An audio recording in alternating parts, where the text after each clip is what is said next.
Welcome to the Three Martini Lunch. Grab a stool next to Greg Columbus of Radio America and Jim Garrity of National Review. Three martinis coming up. Grab the stool, we'll pour one for you, and we're pouring one out for Elizabeth Warren as we head to the Thursday Three Martini Lunch here. Good, bad, and crazy. And Jim, the field is getting narrow and narrower. It's just Joe and Bernie now, and Tulsi, because Tulsi for some reason refuses to quit. But Elizabeth Warren, we said yesterday she had no reason to keep going. And officially, as of today, she is not going anymore. After 19 states and finishing no better than third in any of them, much more distant in others, including a third-place finish in her home state of Massachusetts on Tuesday. According to USA Today, in her call with staff, she said, quote, "We didn't reach our goal, but what we have done together, what you have done, has made a lasting difference. It's not the scale of the difference we wanted to make, but it matters, and the changes will have ripples for years to come." Well, that remains to be seen, Jim. But our favorite, or I should say least favorite, HOA scold is no longer on the presidential campaign trail. Unfortunately, she still has a say in legislation that goes before the U.S. Senate. But, Jim, this was a candidate that everybody expected to be in the top tier. For the most part, she was technically in the top tier. She even surged to the front of the pack briefly last fall, but in the end, her inability to be authentic or even tell the truth on very simple things, I think, cost her the chance to be the nominee here. You know, Greg, I'm trying to think back when there was discussion about her being appointed to the Consumer Protection Research Bureau or whatever it was back in the early Obama years. I was vaguely aware of her, but I think the moment she really popped up on the radar screens of most conservatives was the infamous "you didn't build that" comment. And later on, this is in the 2012, Obama kind of echoed it on the campaign trail. You didn't build that, somebody else made that happen. But she was the one who'd said that whole idea of, if your company uses roads, somehow you don't deserve all the profits you have. Right? And it was this really broad stretched idea of what the government deserves credit for and what individual entrepreneurs and companies in the private sector deserve credit for. And this whole idea, like, you get into this argument with some people, often online. In person, you get a better sense of them, of how crazy they are, and you tend to avoid them. Or they say, well, if you believe in firehouses, that's a form of socialism. Well, no, the socialism cannot be a blanket term for any time a group of people do something together, because then it's meaningless, right? Then it's, a backyard barbecue where everybody agrees to bring something is technically socialism, and it's not, right? They get into this like ludicrous stretching definition of these terms. And so, Warren kind of rose through the ranks. She took on Scott Brown. As much as I think a lot of Republicans Scott Brown really shocked the world and people seem to like him. Look, it's Massachusetts. He was always renting that seat. He was never going to own it, so to speak. And she beat him. And okay, bummer. She's in the Senate. It's kind of interesting to see, because we talk about how unpopular Bernie Sanders is.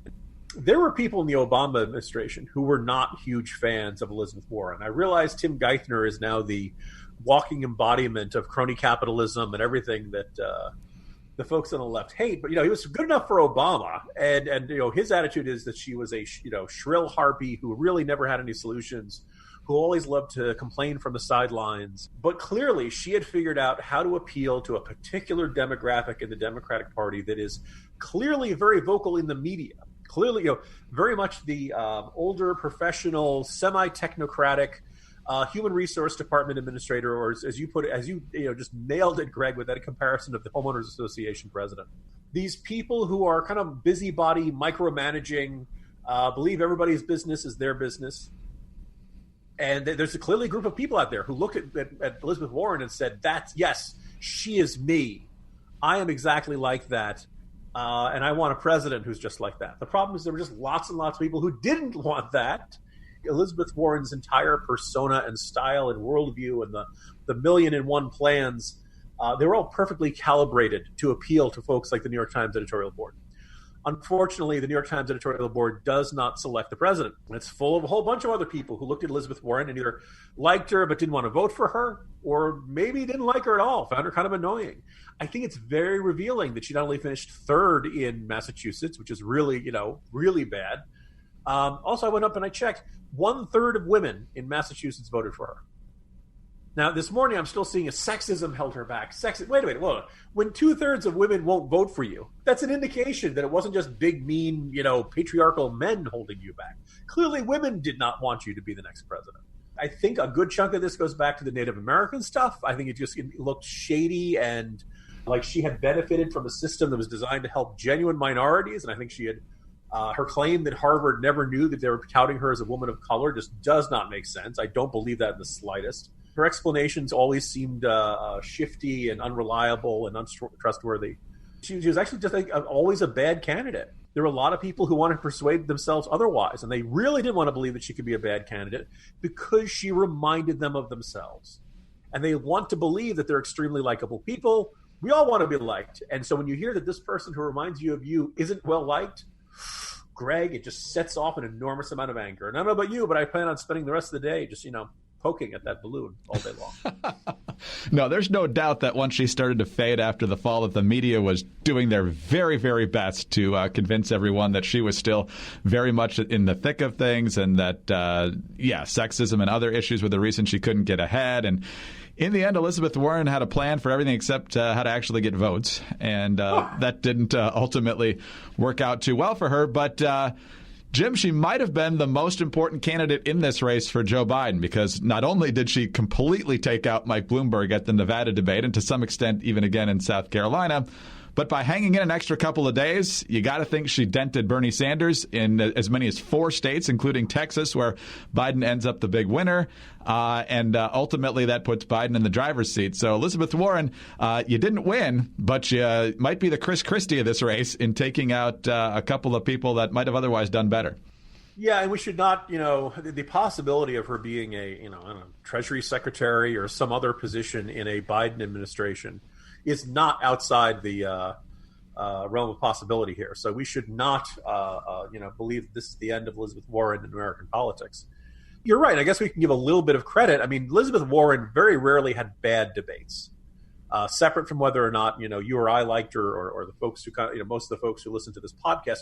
She always seemed prepared. She was completely prepared to decapitate Mike Bloomberg, and it worked. She just, unfortunately, and if it really comes down to the idea that she had believed that Bernie wasn't going to run, and then Bernie chooses to run again, she was going to be the inheritor of all of his voters. And then, of course, he chose to run and kept all of his voters in his pile and really kind of blocked the avenue of advancement that she was expecting. I sympathize. That really stinks. And maybe that was behind the strange accusation of Bernie Sanders' sexism early on. However we want to characterize it, it's a very interesting, complicated relationship between the two. And so now that she's out, the attitude is like, well, okay, all of her voters are going to jump on Bernie's side. I'm not so sure about that. I have a feeling if you were voting for Elizabeth Warren over Bernie Sanders, you knew about Bernie Sanders, and for whatever reason, he had not sealed the deal with you, and you liked her a little bit more. So we'll see how things shake out, but I don't think it's guaranteed. And I think it's interesting, at least as of this recording, the rumor is that she's not going to endorse, or at least not anytime soon, which I think could make certainly will make the Sanders folks even angrier at her. I think that's probably right. And now that the DNC has said that they're going to raise the debate threshold, which means Tulsi Gabbard isn't going to make the stage on March 15th, it is what we predicted yesterday. It's going to be 2 old guys yelling at each other for 2 hours. So good times. All right, let's move on to our bad martini now. And this has taken on several dimensions over the past 24 hours, Jim. Let's start with yesterday. Yesterday, the Supreme Court heard oral arguments about a law in Louisiana designed to strengthen standards at Louisiana abortion clinics. The major provisions are that they have to have clinic standards. In other words, you got to have wide enough hallways to get stretchers through in case there's an emergency and you have to take patients out. And you also have to have abortion providers with admitting privileges at hospitals. There's more to it, but those are the items that get discussed most often. So it's at the Supreme Court now. And, of course, the pro-life and the pro-choice sides are out there having their rallies. And Chuck Schumer, the Senate Minority Leader, speaks obviously at the pro-choice rally. And as part of this, he decides to put the 2 most recent Supreme Court justices on notice. I want to tell you, Gorsuch, I want to tell you, Kavanaugh, you have released the whirlwind, and you will pay the price. You won't know what hit you if you go forward with these awful decisions. Jim, I listened to that over and over again on Twitter yesterday. I'm like, I feel like I've heard something like that before. And I was like, yes, the lead up to WrestleMania 5, when Hulk Hogan and Randy Savage were about to do battle over their vicious breakup of the Mega Powers over Miss Elizabeth. And, well, here's Randy Savage. I got a message for you, Hulk Hogan. All your dreams and all the dreams of your itsy-bitsy Hulkamaniacs are going to turn into a nightmare. Doesn't seem that much different now, does it, Jim? So then Chief Justice John Roberts gets wind of this, and he's not too happy about it. So he releases a statement that says, this morning, Senator Schumer spoke at a rally in front of the Supreme Court while a case was being argued inside. Senator Schumer referred to two members of the court by name and said he wanted to tell them, quote, "You have released the whirlwind and you will pay the price.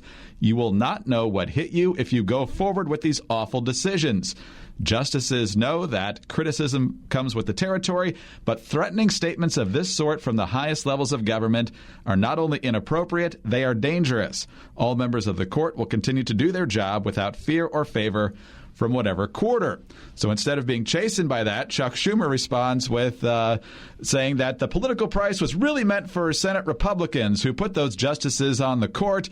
And then he added that John Roberts interpreting his comments this way, while mum on Trump's attacks on liberal justices, shows that he does not just call balls and strikes, as Roberts famously said in his confirmation hearings. Well, Jim, I listened to the comments again. He was obviously saying, I got a message for you, Gorsuch. I got a message for you, Kavanaugh. So I'm pretty sure they're not in the Senate.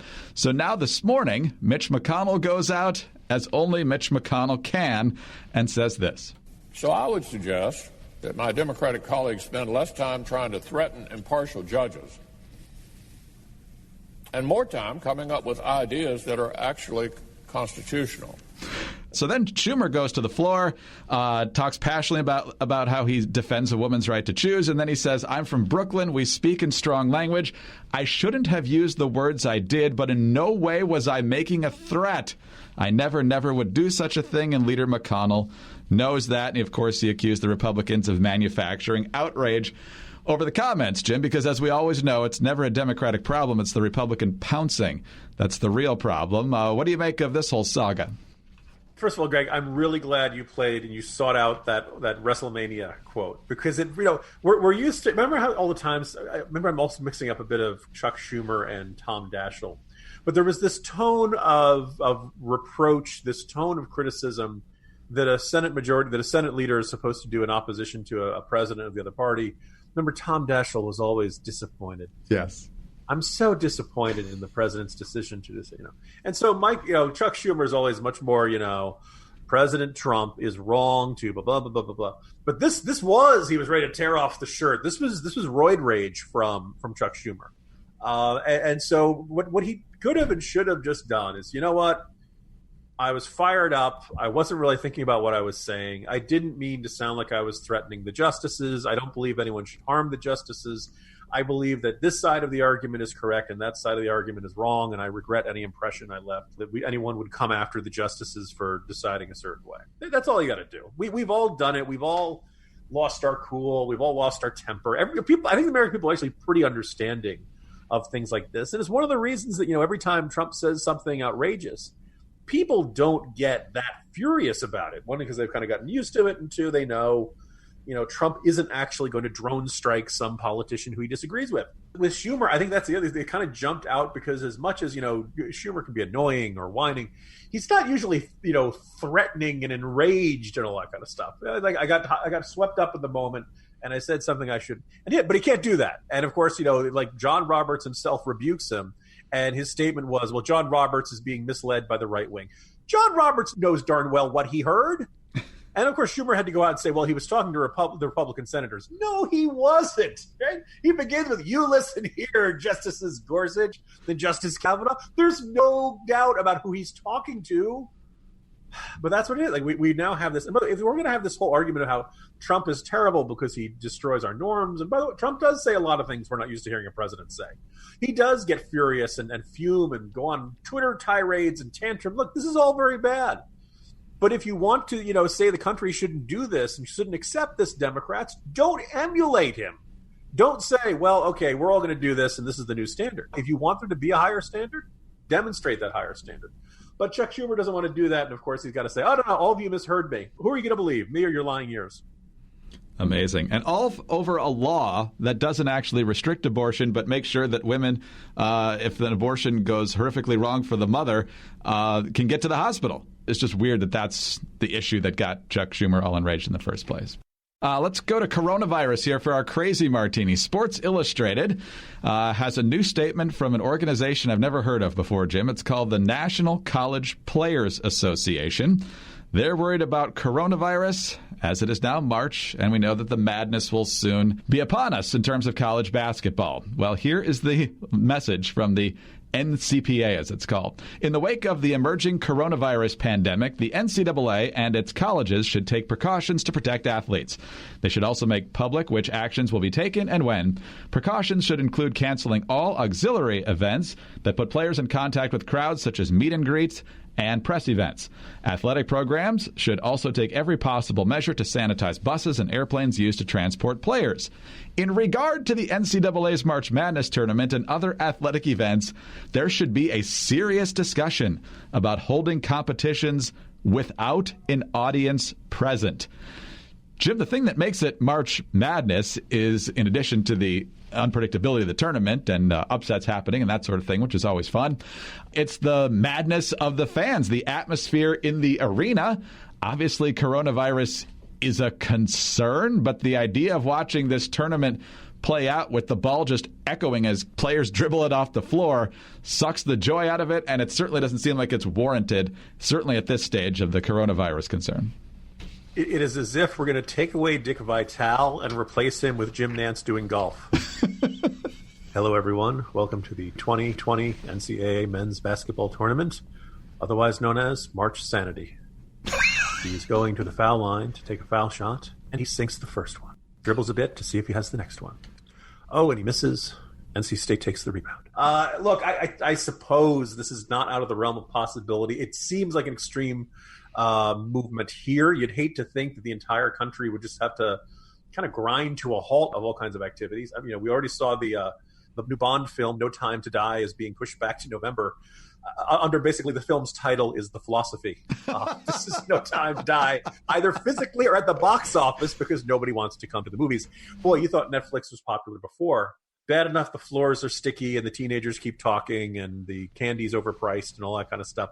Why go to the theater when somebody hacking behind you might be, coughing coronavirus all over the audience? You have a feeling that if we really had to go to this kind of drastic step, then the CDC, World Health Organization, everybody was saying, okay, stop doing things. Now, I understand in Italy they started doing this. In Italy, they are now playing soccer with nobody in the stands, otherwise known as, the way soccer is played here in the United States. No, soccer's fine. I coached youth soccer. Soccer fans, please don't write in. I hope it doesn't come to that, Greg. I think if it is, I think that would be the moment of seeing two teams play an entirely empty arena with no applause, no background noise, just the squeaking of the sneakers and the dribbling of the ball. It would just be a surreal experience. And Greg, I'm just thinking, so after, let's say you win that game, does the team celebrate with high fives? Where do they eat? Is the hotel safe? I mean, you can totally get yourself in a panic here. I'm not taking a charge if that guy's sweating. Right. Oh, my goodness. Please, NCAA, you're only interested in money as far as I can tell anyway, so do not let this get you down. Don't grow a conscience now. Maybe there'll be some cheap tickets, folks. Look on the bright side here. I mean, the odds of you getting it, I think so far in this country are fairly low. And, if nobody wants to go, could be a bargain out there. So look on the bright side. Just picture you in the ICU, but the seats were so cheap. If you got to go with a smile. I guess so, man. But at some point, you got to live your life. But that's my advice. Anyway, go Spartans. So, Jim, have a great day. See you tomorrow, Greg. Jim Garrity, National Review. I'm Greg Corombos, Radio America. Thanks for being with us today. Please subscribe to the podcast. Leave us a kind review. Also want to let you know that you can get us on those home devices, and I'm not going to say them because apparently on yesterday's show I mentioned the name of one of them, and it actually triggered the podcast from the home device. But all you have to do is say, play Three Martini Lunch podcast, and those devices will play them for you. Anyway, hope you have a great day. Join us on Friday for the next Three Martini Lunch.